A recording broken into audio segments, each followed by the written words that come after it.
While it might be a unique situation, I think Auburn actually could put Ashton Daniels in a situation to succeed.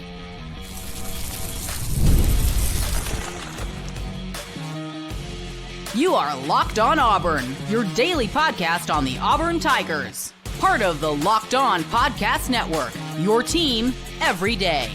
Yes, welcome on into Locked On Auburn, your daily Auburn Tigers podcast. I'm your host, Zac Blackerby, and thank you so much for making Locked On Auburn your first listen every single day. Lindsay Crosby of The Barn, Auburn.com, as well as a million other places, hanging out with us today. Auburn finally gets a win in conference play. It was a rough four-game skid there, but they find a way to win and scored over 30.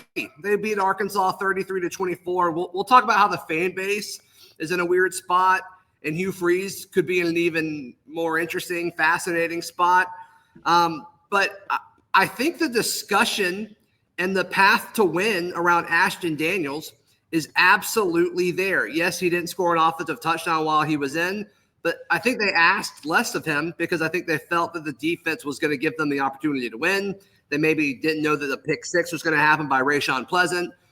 But talking to folks that are in the locker room right after the game, it seemed like there was energy, which is good. Mm-hmm.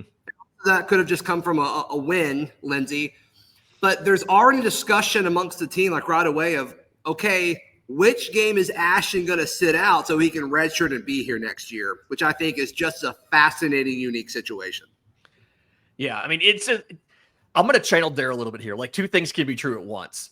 I don't necessarily know or I don't think the statistics that he put up were maybe that impressive. And to your point, they didn't score an offensive touchdown with him in the game.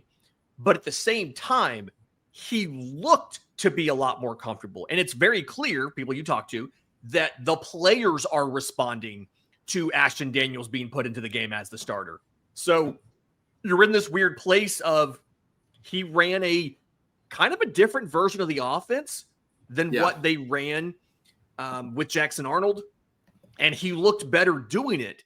The actual production's a little bit suspect, and I've got some numbers for that in just a few minutes. But it feels like you're almost backed into a corner now, where the handpicked guy that you had in Jackson Arnold, you took him out of the game, and after taking him out of the game, you stormed back and won the game. And so you probably need to stick with Ashton Daniels and then make that decision down the road of which game do you hold him out of? Do you hold him out of a road trip to a ranked Vanderbilt team? Do you not play him against a paycheck game in Mercer? Going to be really interesting to figure out how you manage that. Yeah, I mean, it seems like Mercer is the most obvious answer, but then it's like, well, who do you do? Do you let that be Deuce's game? I don't hate that. I want to be clear on something. Jackson Arnold can't be the guy anymore. No. That pick six needs to be his last snap as an Auburn Tiger. He doesn't have it. He has the physical tools, but everything was late. That pass would have been fine. That pass would have been absolutely fine if he threw it on time. But everything's 2 steps too slow. And that's a lot. That's a lot in this conference. You can do that in high school. You can't do that at playing, relevant college football. And Ashton, while I don't think I think a lot of Auburn fans are acting like he was incredible. And I don't know if he was incredible. I also don't know if he was asked to be incredible. I think he was just asked to go in there and not lose it. And that's exactly what he did. I want to see what a game plan looks like around Ashton Daniels. That's what's interesting to me. And so Auburn goes into the game against Kentucky. Right now it's a 9.5-point favorite, according to our friends at FanDuel. In the live show, I predicted to be around a touchdown. It's even more. We'll see if it stays around there. I bet it doesn't move as much as we've seen movement over the last few weeks because I think we know a little bit more about these teams. But I do think the path for Ashton Daniels could be exciting because I think he will win against Kentucky. It's going to be a night game. It's going to be electric. And I think the Auburn fans were excited that a change was made. I think it's a little bit of a shot in the arm, which I think is good. The downside of this is another game that he would win is Mercer, and I don't know if it makes sense to play him against Mercer. He's going to have to go on the road against a very good Vanderbilt team, which them beating Missouri yesterday, they've got a solid chance to make the college football playoff. I actually like Auburn as a matchup against Vanderbilt. We'll talk more about that game next week, but I do think the defense is going to be able to limit Pavia. It's just, can you score 20 points? Can you score 20 points on the road against that Vanderbilt defense? That's the big question. But with Ashton, I do think there's a lot. I think there's a lot to be excited about with him, no question about it. But the most exciting thing isn't that it's Ashton Daniels to me right now. It's that it's not Jackson Arnold, and that it's a change, and that this team responded to the change, which I think says everything you need to say. And I want to be clear. Like, I'm not down on Ashton Daniels. I'm so down on Jackson Arnold, and that I'm glad that. I mean, some of this is on Freeze. It took too long to get to Ashton Daniels, and I think that's on this coaching staff. Yeah, I want to kind of point out to your point of Ashton Daniels wasn't asked to do a lot. 6 of 8, 77 yards. 4 fewer attempts than Jackson Arnold. He added 35 rushing yards, the 2-point conversion and stuff. 48 of his yards came on the one play to Singleton. The second one, he throws the ball up in traffic, and Singleton comes down with it. And, you can appreciate the willingness to, give Eric Singleton a shot to make that play. I feel like Jackson Arnold has only really been comfortable throwing those balls to Cam Coleman. He hasn't really, and Cam came back in this game, but didn't have any targets or catches after the injury. But I'm also with you. What does an offense that is built around Ashton Daniels look like, and what more can he give you than what you saw on Saturday? It was enough for you to win the game, but I think you could also argue that so much of the reason you won the game was the pick six, was the back-to-back defensive turnovers late, and Auburn still had some of the same issues we've seen with the play calling. I've got a bunch of that stuff for the Hugh Freeze segment. Same issues with the play calling that we've had all year. It's just this time the defense was able to make up for the deficiencies. Can Ashton Daniels cover up some of those deficiencies? We don't really know, and we'll find out against Kentucky. I think Freeze would have to drastically change the offense to get the most out of Ashton. That's my opinion right now. I am more than willing to change it after I see some stuff against Kentucky. Yeah, because you can say what you want about Ashton. Some people I think are too high on Ashton based on what we saw. Yeah. Now, if you're just excited about the change and what it could be, he looked comfortable. He looked very comfortable, which is great. Absolutely. Didn't have Cam Coleman, which is a big part of the offense. The argument can be made there. And there's somebody that's commenting on 2 different videos. It's 2 different people, I believe, saying some of what Ashton did when Ashton ran, it reminded me of Cam Newton. I'm like, hold on. Let's hold on. But there was some stuff that was exciting. And the 2-point conversion thing, I've been saying, hey, if we're going to keep Jackson, let's run it with him. I don't know if Jackson scores in that situation just because he's more of a, faster, get to the edge guy. And, Ashton's going to be able to fall forward a little bit more just because of the size and stature, which I thought was good. And that could have been an even more important play if the defense didn't continue to do what they were doing. Right. Yeah. But yeah, a full week prepped around Ashton, I think could be good. And I love that his first start, we assume he'll start, is against Kentucky at home at night. I love that. Finally, we're, the timing of the schedule, we're putting someone into a situation to succeed. The interesting thing with this, though, is what if they do win the next 2 games going into Mercer, and then you win that one? What if they went out to the Iron Bowl? Hugh Freeze could be put in a fascinating situation. That's next, right here on Locked On Auburn. Today's show brought to you by our friends at Game Time. Game Time is the best place to buy tickets, Lindsay. Can you imagine buying a ticket and not using the Game Time app? Personally, I cannot. I cannot imagine that. You can use promo code LOCK. Yes, tell me. I've tried to buy tickets other places, and there's all these hidden fees. You never know what, does your seat have obstructed views? None of that happens with Game Time because they are just the absolute best place to buy your tickets. That's right. No, I love to toggle on and off the all-in pricing, so you get a full picture of what you want. You can use code LOCKEDONCollege for $20 off your first purchase today. Swipe, tap, ticket, go. Download the Game Time app today. Thank you so much for making Locked On Auburn your first listen every single day. Hugh Freeze could find himself in a super interesting, fascinating spot. Now, the most realistic scenario right now, I think, is Auburn beating Kentucky, beating Mercer, losing to Vandy, losing to Bama. You're 6-6 in that situation. I think that's the most realistic option. Yeah. But let's say Ashton Daniels is what a lot of Auburn people claims that they saw yesterday. Is a spark, is an actual quarterback that poses a threat in different ways, and you win that game against Vanderbilt. Because I think Auburn's going to be able to slow down Pavia. They did it last year. I like the defensive matchup against Vandy. Can you score 20 to 24 points? Well, if Ashton Daniels is this guy that a lot of Auburn people are saying, like, oh, it looked different, even though they didn't score a touchdown in the second half against the worst defense in the conference. But it's like, if that's what we're going with, and we were that excited about Ashton, I don't think that's crazy to say.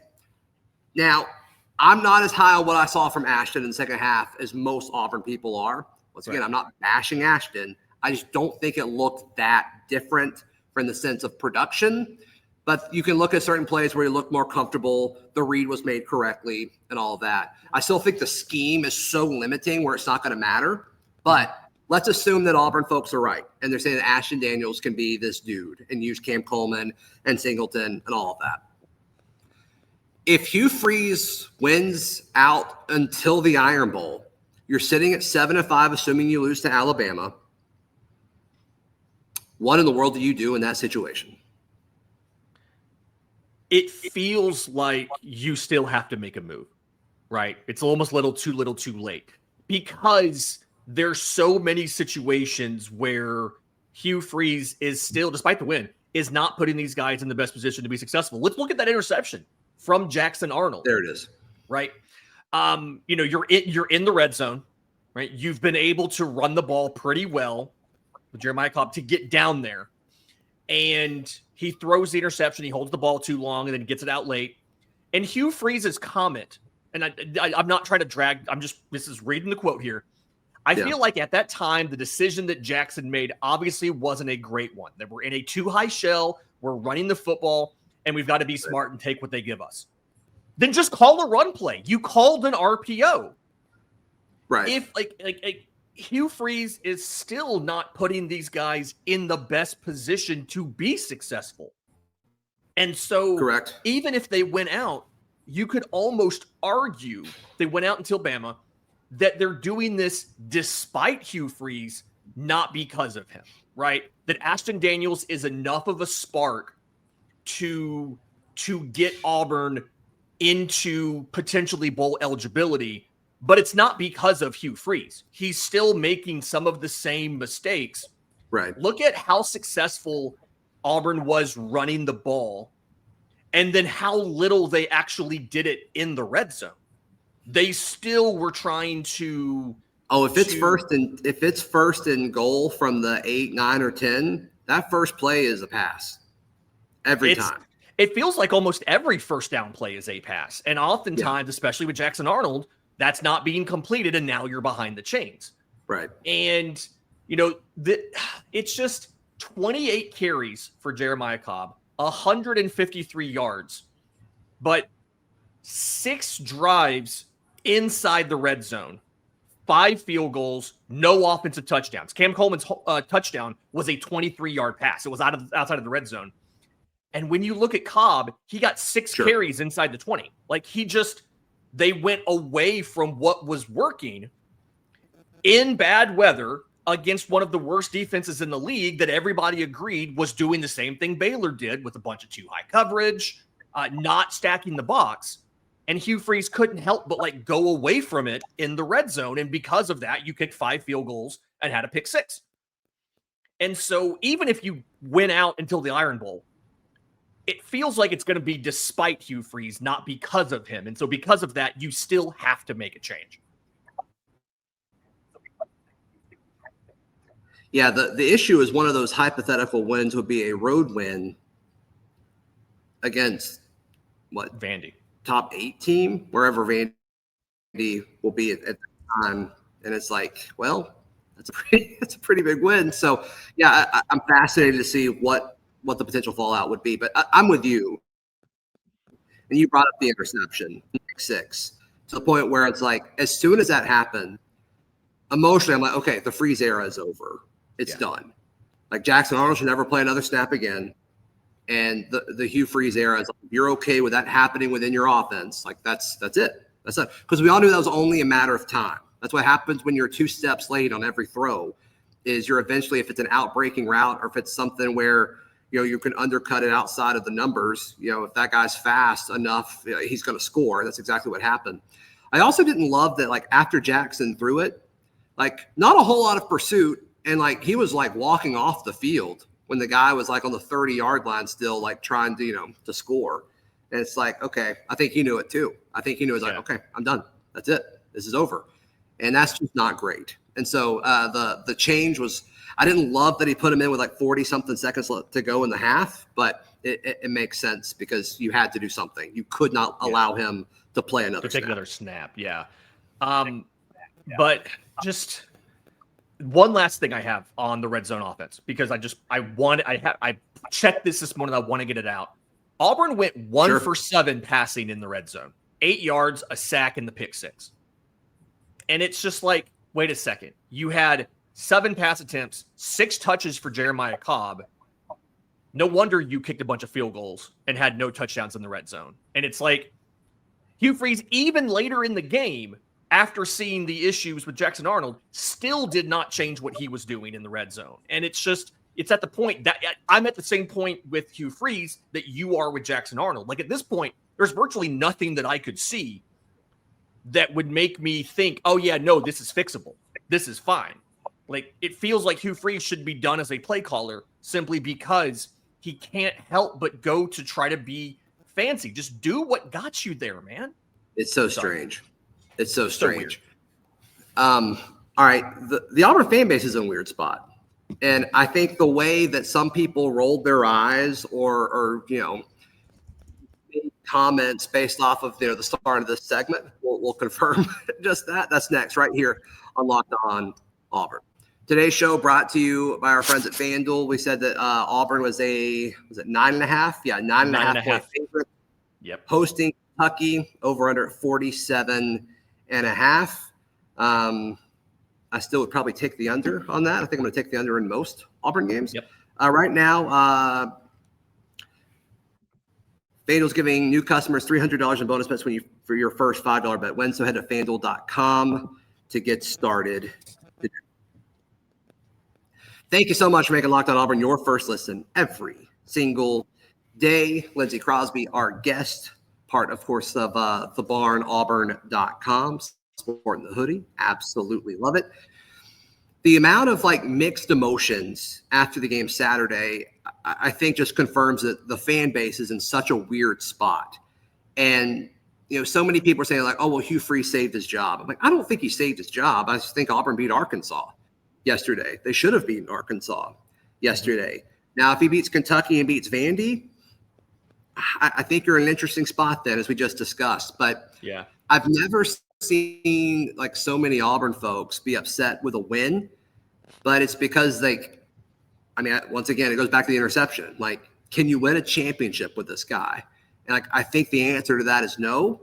And so at what point does John Cohen say wins and losses doesn't matter? Similar to what Alan Green did at the end of the Hugh Freeze era, where it's all right, this is kind of what we are and we don't want to do this.